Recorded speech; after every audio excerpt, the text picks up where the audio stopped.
ஐயா சண்முகம் ஐஏஎஸ் அவர்களே, மிகச் சிறப்பாக இங்கே உலகெங்கும் எழுத்தாள், பேச்சாள், சிந்தனையாள் எல்லா தரப்பினரையும் உள்ளம் கவர்ந்து கொண்டிருப்பவர், உள்ளத்தனையில் உயர்வு என்ற உரையாற்ற இருக்கிற பாராட்டுதலுக்குரிய முனைவர் வே. இறையன்பு ஐஏஎஸ் அவர்களே, இந்த கல்லூரியை, கல்விக் கோயிலை தன் வாழ்நாள் கனவாக என்னாலும் இதை பற்றி சிந்தித்துக் கொண்டிருக்கிற நம் பெருமைக்கும் பாராட்டுதலுக்கும் உரிய முன்னாள் தகவல் ஆணையர், பாராட்டுதலுக்குரிய ஐயா பேராசிரியர் பெருமாள் சாமி அவர்களே, மிகச் சிறப்பாக நம் கல்லூரி ஆட்சி பொறுப்புகளில் இரண்டர கலந்திருக்கிற பெருமைக்குரிய ஜிஎஸ்ஆர் பூமிபாளன் ஐயா அவர்களே, நம் கல்லூரி முதல்வர் பாராட்டுதலுக்குரிய முனைவர் சி. அழகப்பன் அவர்களே, நன்றியுரை நிறைவேறியிருக்கிற கணிதத்துறை தலைவர் முனைவர் வி. முருகலிங்கம் அவர்களே, இங்கு மிகச் சிறப்பாக கலந்து கொண்டிருக்கிற பெரியோர்களே, பேராசிரியர் பெருமக்களே, அன்பு மாணவ செல்வங்களே, நம் கல்லூரி முதல்வர் தொடக்கத்திலேயே தொட்டு காட்டிவிட்டார். மணி 4 தொட்டுக் கொண்டிருக்கிறது. இன்றைய சிறப்பு விருந்தினர் ஐயா இறையன்பு ஐஏஎஸ் அவர்கள், அவரது உரையை நீங்கள் கேட்க வேண்டும்.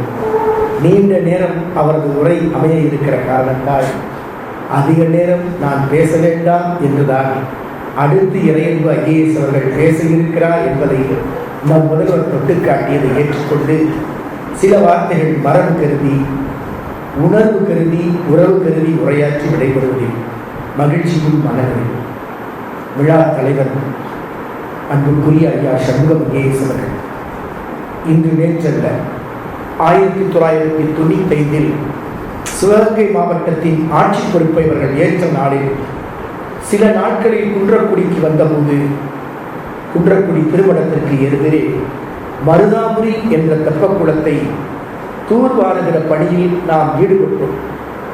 எந்த நிதியுதவியும் இல்லாமல் இறங்கிய பணியில் தண்ணீருக்குள் நின்று கொண்டிருந்த போது, தத்தளிக்கிற நிலையில் இருந்தபோது ஆட்சியர் சண்முகம் ஐயா அவர்கள் நேரடியாக அந்த குளத்தில் வந்து அவரும் இறங்கினார். எந்த நிதியுதவியும் பெறாத அந்த குளத்திற்கு தானே உடனடியாக அன்றைய நிலையில் சுமார் 2 லட்சம் நிதி உதவியை வழங்கி ஊர் பொதுமக்களும் சுற்றுலா பயணிகளும் பயன்பெறத்தக்க வகையில் அந்த குளத்தை சீரமைக்கிற பணியில் உதவினார்.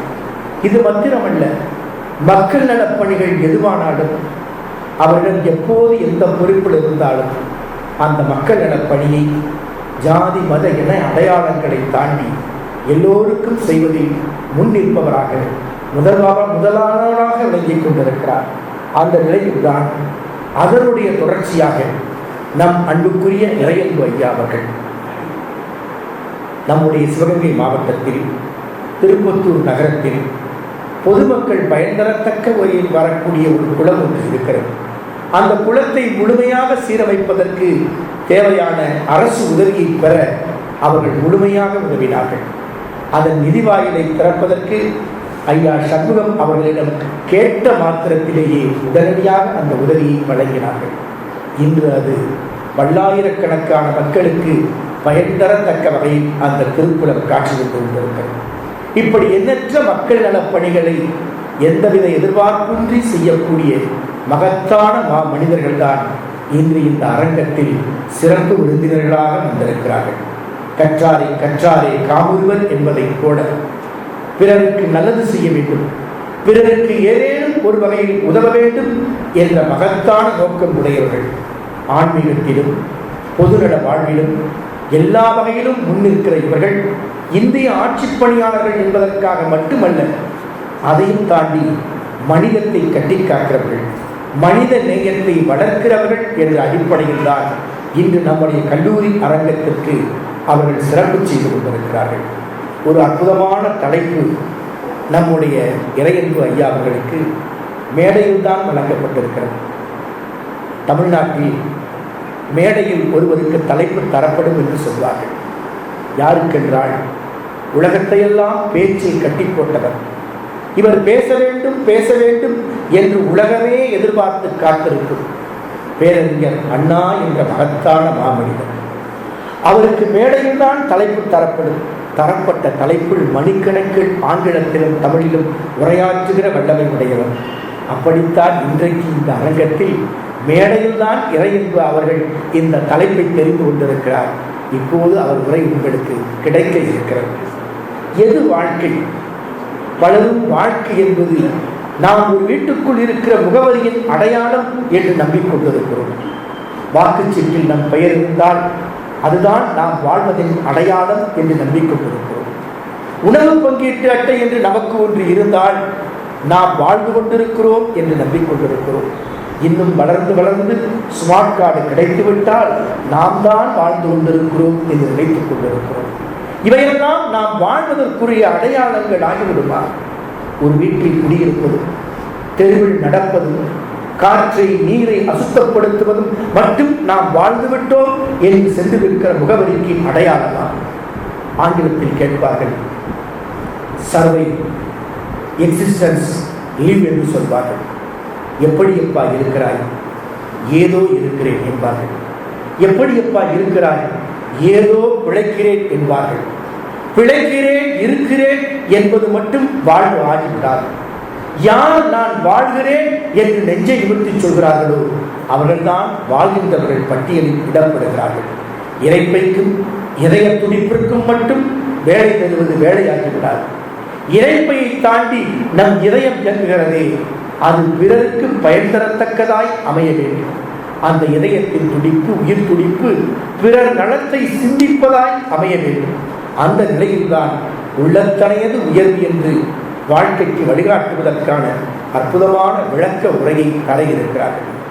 திருவள்ளுவரிடம் கேட்டார் ஒருவன், தாமரை மலர் பூத்த தடாகம், தாமரை மலர்கள் பூத்திருக்கிற தடாகத்தில் ஒவ்வொரு நாளும் அவன் அந்த தாமரை மலரின் உயரத்தை அளவுகோல் வைத்து அளந்து பார்த்தான்.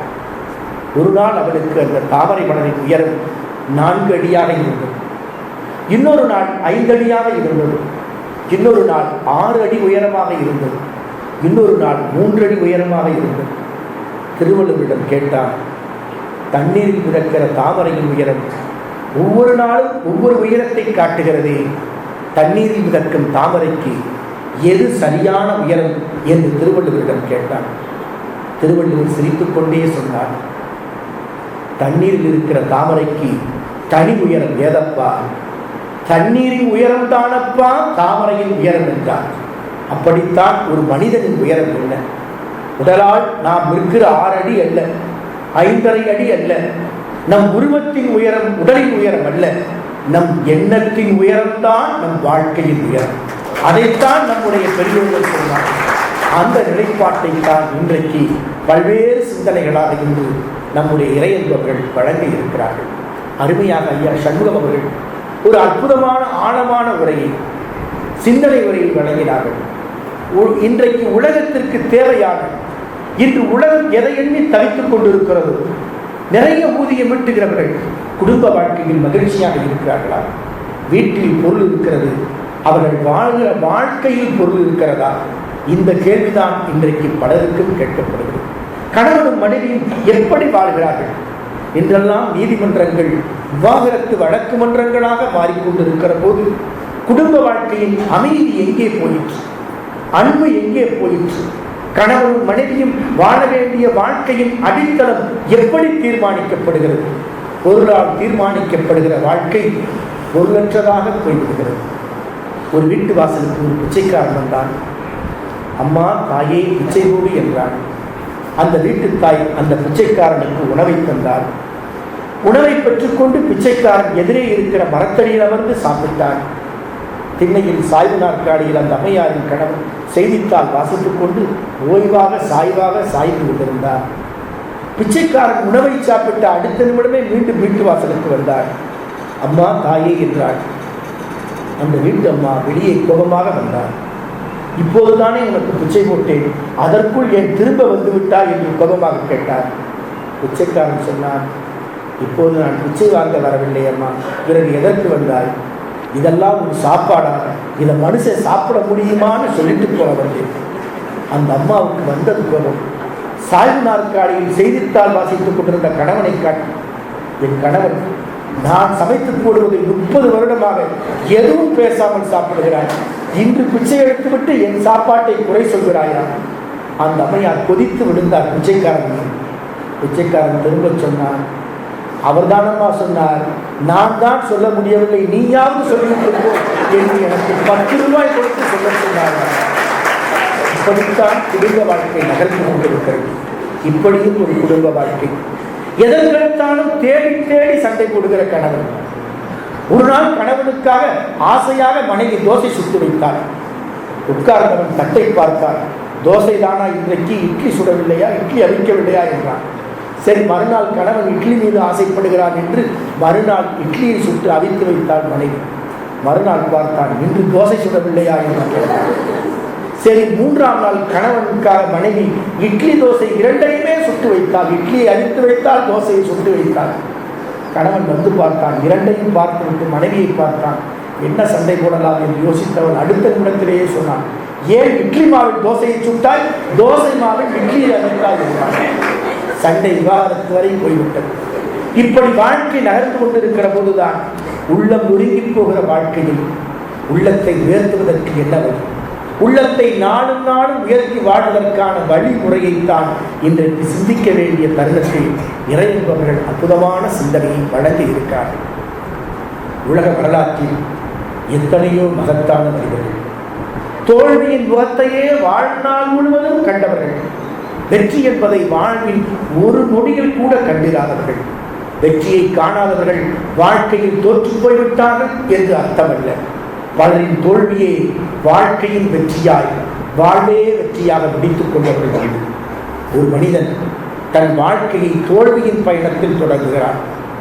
1816 குடும்பத்தை காப்பாற்றுவதற்காக இளம் வயதில் உழைப்புக்கு தள்ளப்பட்டார். பள்ளி கல்வி மறுதளிக்கப்பட்டு உழைப்பு வறுமையிலிருந்து தன் குடும்பத்தை மீட்சி விடுவதற்கான உழைப்பிற்கு தள்ளப்பட்டார். 1818 அவனை பெற்றவள் அவனை விட்டுவிட்டு இறந்து விட்டாள். தாய் மரணமடைந்து விட்டாள். 1831 அவன் தொடங்கிய தோல்வி மிகப்பெரிய படுதோல்வியை சந்தித்தது அவன் தொழில். 1832 சட்டசபை தேர்தலில் தோல்வியை சந்தித்தான். அதனால் அவன் பணி பறிக்கப்பட்டது. 1832 தன் நண்பர்களிடம் வாங்கிய கடனை அடைப்பதற்காக ஒரு நாள் அல்ல, 2 நாள் அல்ல, 17 ஆண்டுகள் அவன் கடுமையாக உழைக்க வேண்டியிருந்தது அந்த கடனை திரும்ப செலுத்துவதற்கு. மறுபடியும் தேர்தலில் நிற்கிறார் 1834. அப்போதும் தோல்வி. சரி, அவன் சொந்த வாழ்க்கை எப்படி இருந்தது? அவனுக்காக திருமணத்திற்கு நிச்சயிக்கப்பட்ட பெண் இறந்து போகிறாள் 1835. தொடர்ந்து தோல்விகளின் முகம்தான் அவன் வாழ்க்கை. உடல் நலம் எப்படி இருந்தது? நரம்பு தளர்ச்சியால் மருத்துவமனையில் அனுமதிக்கப்பட்டு தீவிர சிகிச்சைக்கு உள்ளாக்கப்பட்டார். மீண்டும் பொதுவாழ்வுக்கு வருகிறார். 1838 சபாநாயகர் தேர்தலில் தோல்வி. காங்கிரஸ் தேர்தலில் 1843 முதல் 1848 வரை தோல்விதான். 1849 சட்டசபை அலுவலர் பணியிலிருந்து நிராகரிக்கப்படுகிறார். 1854 செனட் தேர்தலில் தோல்வியை சந்திக்கிறார். இப்படி தொடர்ந்து தோல்வி. துணை ஜனாதிபதி தேர்தலுக்கு நின்று 100 வாக்கு வித்தியாசத்தில் அவன் வெற்றி பறிபோகிறது. 100 வாக்குகள் குறைவாக அவனுக்கு கிடைக்க வேண்டிய வெற்றி பறிபோனது. இப்படியெல்லாம் 1816 தொடங்கிய வாழ்க்கையின் தோல்வி முகம் 1856 வரை தோல்வி தோல்வி தோல்வி. இதை தவிர அவன் வாழ்க்கையில் இல்லை. அவன்தான் 1860 அமெரிக்காவின் ஜனாதிபதியாக தேர்ந்தெடுக்கப்படுகிறார். அவர்தான் ஆபிரகாம் லிங்கன் என்ற மகத்தான மாமனிதர். தோல்வி ஒரு மனிதனை வாழ்க்கையில் தூர எரிந்துவிட முடியாது என்பதற்கான அடையாளம். 1860 ஆபிரகாம் லிங்கன் அமெரிக்காவின் குடியரசுத் தலைவர் ஆசனத்தில் அமர்ந்த பிறகு தன் சொந்த நாட்டில் தன் மக்கள் அவமானப்படுத்தப்படுகிற நிகழ்வை கண்டு 1863 ஜனவரி 30 வெள்ளை மாளிகையின் கதவுகளை திறந்துவிட்டு தங்கப்பேனாவில் ஒற்றை கையெழுத்திடுகிறார். இதிலிருந்து இந்த அமெரிக்காவில் 40 லட்சம் கருப்பின மக்களும் விடுதலை செய்யப்படுகிறார்கள் என்ற அற்புதமான பிரகடனத்தை அறிவிக்கிறார். அதனால் ஒரு மகத்தான மறுமலர்ச்சி அமெரிக்காவில் நிகழ்கிறது. இப்படி எத்தனையோ மகத்தான மாற்றங்களுக்கு காரணமானவர்கள் ஏமாற்றங்களிலிருந்து மீண்டு மனித சமுதாயத்தை வாழ்வின் உயர்ந்த பகுதிக்கு அழைத்துச் சென்றவர்கள் ஏராளம். அப்படிப்பட்ட மகத்தான மாமனிதர்களின் வரலாறுகளை நீங்கள் கற்றுத் தெரிந்து கொள்ள வேண்டும். ஆனால் இன்றைய இளைய தலைமுறை எப்படி இருக்கிறது? பள்ளிக்கூடம் போவதற்கு அடம்பிடித்த தன் மகனை அப்பா, தம்பி பள்ளிக்கு போய் என்றார். அவன் கால் மேல் கால் போட்டுக் கொண்டு காலாட்டி கொண்டு அப்பாவை பார்த்து கேட்டான், பள்ளிக்கு போனான், நல்லா படிக்கலாம். அப்பா சொன்னார், நல்லா படித்தா உனக்கு நல்ல பதவிகள் கிடைக்கும். நல்ல பதவிகள் கிடைத்தால் உனக்கு பதவி உயர்வுகள் வரும். பதவி உயர்வுகள் கிடைத்த பிறகு உனக்கும் நல்ல பெண்ணை பார்த்து திருமணம் செய்து வைக்கலாம். பிறகு உனக்கும் குழந்தை குட்டிகள் பிறக்கும். பிறகு அவர்களையும் நீ படிக்க வைத்து ஆளாக்கலாம். பிறகு அவர்கள் பதவி உயர்வு பெற்ற பிறகு நீ சாய்வு நாற்காலியில் சாய்ந்து காலாட்டி கொண்டிருக்கலாம். மகள் சொன்னாங்க, அப்பா போப்பா, இப்போதே நான் கால் மேல் கால் போட்டுக் கொண்டு காலாட்டி கொண்டிருக்கிறேன், இதற்கு எதற்கப்பா இவ்வளவு கஷ்டப்பட வேண்டும் என்றார். இப்படித்தான் இளைய தலைமுறை இன்றைய நாளை புரிந்து கொள்கிறது. இதையெல்லாம் மாற்றுகிற விதமாகத்தான் எதிலும் உழைப்பு, முயற்சி, தோல்வி இவற்றையெல்லாம் தாண்டி உயர வேண்டும். சிராய்ப்புகள் இல்லாமல் ஒருபோதும் நாம் சிகரத்தை தொட முடியாது. சிராய்ப்புகள் சிகரத்தில் நாம் ஏறுவதற்கான தழும்புகள் அல்ல. பல நேரங்களில் அவையே நாம் வாழ்க்கையில் பெறுகிற விருதுகள். அந்த நிலையில் தான் இறையன்பு ஐயா அவர்கள் உங்களுக்காக 5 படிகளை காட்டினார்கள். நான் அடிக்கடி இதை நம் கல்லூரியில் குறிப்பிட்டிருக்கிறேன். மாணவர்கள் வாழ்வில் உயர 5 படிகள் தேவை. அது என்ன படி? 5 படி. வாசல் படி, முதல் படி. வாசலில் நாம் நுழைகிற போதே காலணிகளை கலற்றி வைத்து விடுகிறோம். வாசல் படி என்பது ஒரு பவுண்டரி லைன், ஒரு எல்லைக்கோடு. வீட்டுக்கும் வீதிக்கும் உள்ள எல்லைக்கோடு. வீட்டுக்குள் நுழைகிற போது வீதியின் நினைவுகளை, அலுவலகத்தின் நினைவுகளை, கல்லூரியின் நினைவுகளை கலற்றி வைத்துவிட வேண்டும். பிறகு வீட்டிலிருந்து கல்லூரிக்கு நுழைகிற போது வீட்டு நினைவுகளை கல்லூரிக்கு சுமந்து வரக்கூடாது. அம்மா என்ன செய்திருப்பாள், மாலையில் நமக்கு பணியாரம் சுட்டு வைத்திருப்பாளா, அல்லது இன்று இரவு நேர தொலைக்காட்சியில் எந்த படத்தை பார்க்கலாம் என்ற எண்ணங்கள் உள்ளே வராமல், ஆசிரியர் என்ன பாடம் நடத்துகிறார், என்னதான் நாம் அழுத்து போனாலும் அவர் சொல்லுகிற பாடத்தை தூங்காமல் கேட்போம் என்ற உணர்வை ஏற்றுக்கொள்வதுதான் முதல் படி, வாசல் படி. 2வது படி தள்ளுபடி. அது ஆடி மாத தள்ளுபடி அல்ல, தீபாவளி பொங்கல் தள்ளுபடி அல்ல. நாள்தோறும் நம் இதயத்தில் ஆகாத எண்ணங்கள், தேவையில்லாத குப்பைக்கூளங்கள். ஐயா சண்முகம் அவர்கள் சொன்னதைப் போல, ஒரு கரப்பான் பூச்சி ஏறும்போது இன்னொரு கரப்பான் பூச்சி காலை பிடித்து இழுப்பதைப் போல் நமக்குள் ஒரு தீய எண்ணங்கள் நம்மை பிடித்து இழுக்கிறது. ஆசை, கோபம், பொறாமை இவற்றையெல்லாம் உதறி தள்ளிவிட்டு தள்ளுபடி என்று அவற்றை தள்ளி வைத்துவிட்டு முன்னேறுவதற்கு நாம் உயர வேண்டும். 3வது படி, எப்போதும் ஆசிரியர்கள் உங்களுக்கு சொல்கிற படி படி படி என்ற படி. எப்போதும் படித்துக் கொண்டே இருப்பது. எந்த நேரமும் படிப்பதால் தான் இறை என்பவர்கள் எவ்வளவு நூல்கள், எந்த புதிய புத்தகத்தை தொட்டாலும், ஒரு தொகுப்பு புத்தகத்தை எடுத்தாலும் அவர் கட்டுரை இருக்கு. எப்படி எழுதுகிறார்? நாமெல்லாம் படிப்பதற்கும் எழுதுவதற்கும் எங்கே தனிமை கிடைக்கிறது என்று ஓடி ஓடி ஒதுங்க பதுங்க வேண்டியிருக்கிறது. ஆனால் எந்த நேரத்தில் எதை கேட்டாலும் மனமளவன கொட்டுகிற அருவியாய் பேச்சு, எந்த நேரத்திலும் வேகமாக சிறந்து வருகிற சிந்தனை, நடையோடு கூடிய எழுத்து, இதையெல்லாம் தாண்டி அவரின் சிந்தனைகள். இதனால்தான் நம்முடைய மகிழ்வுத்தில் எப்போதும் அவர் புத்தகங்கள். அவர் பக்கத்தில் இருக்கிற நேரத்தை விட இவர் புத்தகங்களோடு நாம் இருக்கிற நேரம்தான் அதிகம். அதை மகிழ்ச்சியோடு இங்கே பகிர்ந்து கொள்வதில், பரிமாறிக்கொள்வதில் மகிழ்ச்சி அடைகிறேன். மறுபடி மீண்டும் படித்துக்கொண்டே இருக்கும். சித்திரமும் கைப்பழக்கம், செந்தமிழும் நாப்பழக்கம் என்று சொல்வார்களே, ஒரு ஓவியன் வரைய ஒரு ஓவியம் முடிவதைப் போல, ஒரு பேச்சாளன் பேச அவன் சிந்தனைகளும் எழுத்துக்களும் சொற்களும் கோர்வையாய் ஓடி வருவதைப் போல மறுபடி ஒரு செயல் செய்கிற போது அந்த செயல் வனப்பு பெறுகிறது, பொழிவு பெறுகிறது. அடுத்தபடி என்ன படி? உருப்படி. என்ன உருப்படி? அது துணி அல்ல. இரவு நேர படுக்கைக்கு போகிறோம், நாட்குறிப்பை எடுக்கிறோம். இன்று ஒரு நாள் கழிந்தது, இன்றைய நாள் கழிந்தது என்பதல்ல. 21/9/2013 என்ற நாள் இரவு கழிகிற போது இன்று நான் யாருக்கு பயன்பட்டேன்? இன்று என் செயல்கள் எவருக்கு உதவியாக இருந்தது? யாருக்கேனும் என் உதவி பயன்பட்டால் அந்த நாளும் நேரமும் நாம் உருப்படியாய் வாழ்ந்ததன் அடையாளம். வாசற்படியில் தொடங்கி தள்ளுபடியில் தவிர்க்க வேண்டியதை தவிர்த்து படி என்று படித்து மறுபடி படித்து வாழ்க்கையை பிறருக்கு உதவுகிற வகையில் அமைத்துக் கொள்கிற உருப்படியாய் அமைவதுதான் வாழ்க்கை. இதைத்தான் மாணவர்களுக்கு தேவையான 5 படிகள் என்று அவர் சொல்கிறார். சிறப்பாக ஆசிரியருக்கும் சொல்வார். நான் ஆசிரியர் பெருமக்களிடம் பார்க்கிறேன் 10 படிகளை சொல்கிறார். அதில் 10வது படி எல்லோருக்கும் தேவையான படி. யார் சிறந்த ஆசிரியர், யார் எப்போதும் மாணவர்களாக இருக்கிறார்களோ அவர்கள்தான் சிறந்த ஆசிரியர், நல்ல ஆசிரியர் என்று சொல்கிறார். பாடத்திட்டத்திற்குள் வாழ்க்கையை விழித்துக் கொள்வதல்ல ஆசிரியர் பணி. பாடத்தை தாண்டி எங்களைப் போல் எப்போதும் படிக்க வேண்டிய கட்டாயத்திற்கு தள்ளப்படுவதுதான் ஆசிரியர் பணி. அந்த பணியை கனிவோடு ஏற்றுக்கொள்ள வேண்டும். அண்மையில் ஒரு செய்தித்தாளில் நான் வாசிக்க நேர்ந்தது. செய்தித்தாளில் நீங்கள் முன்மாதிரியாக யாரை எடுத்துக்கொள்ளலாம்? இங்கு அற்புதமாய் 2 மகத்தான மனிதர்கள். ஐயா சண்முகம் மகேஷ் அவர்கள் எளிமையாக இருப்பார், நேர்மையாக இருப்பார், உண்மையாக இருப்பார். இதையும் தாண்டி மனிதத்தை தன் இதயத்தில் சுமந்திருப்பார். அதே போல சரிசமமாக ஐயா இறையன்பவர்கள். இந்த 2 மகத்தான மனிதர்களும் இந்திய ஆட்சி பணியாளர்கள் என்பதற்காக அல்ல, அதையும் தாண்டி இந்த அதிகார பணியை தாண்டி ஆட்சி பணியை தாண்டி அவர்கள் ஆன்மாவுக்குள் இருக்கிற பிறருக்கு உதவ வேண்டும் என்ற நல்லெண்ணம் எப்போதும் சுடர்விட்டு பிரகாசித்துக் கொண்டிருக்கிறது.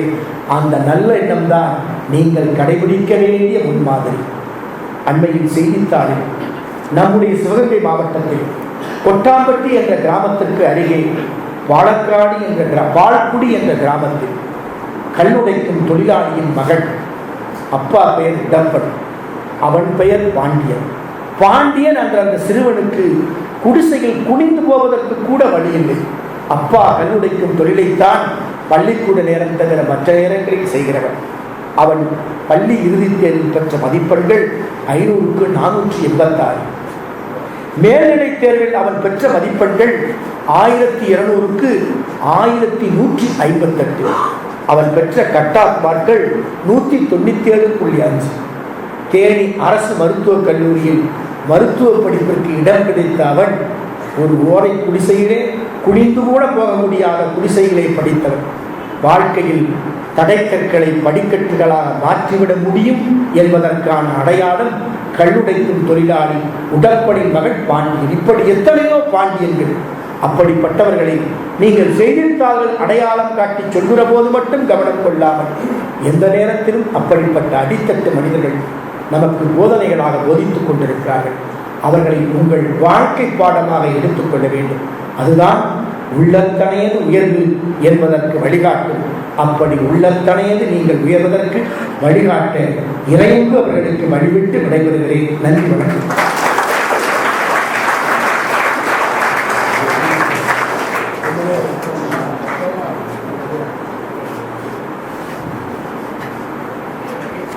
சிறப்பான ஒரு வாழ்த்துறை வழங்கிய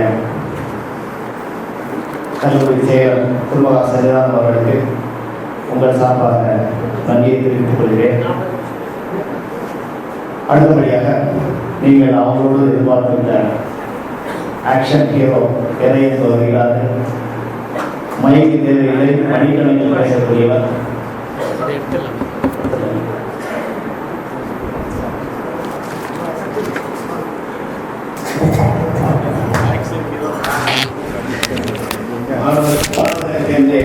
சிறப்பான ஒரு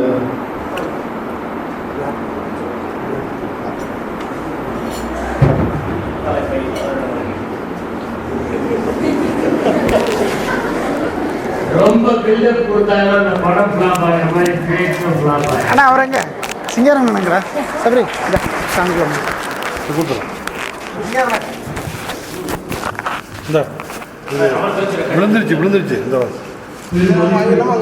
பிளாக் இது வச்சுக்கலாம். நீங்கள் அன்பிற்கு பாத்திரமான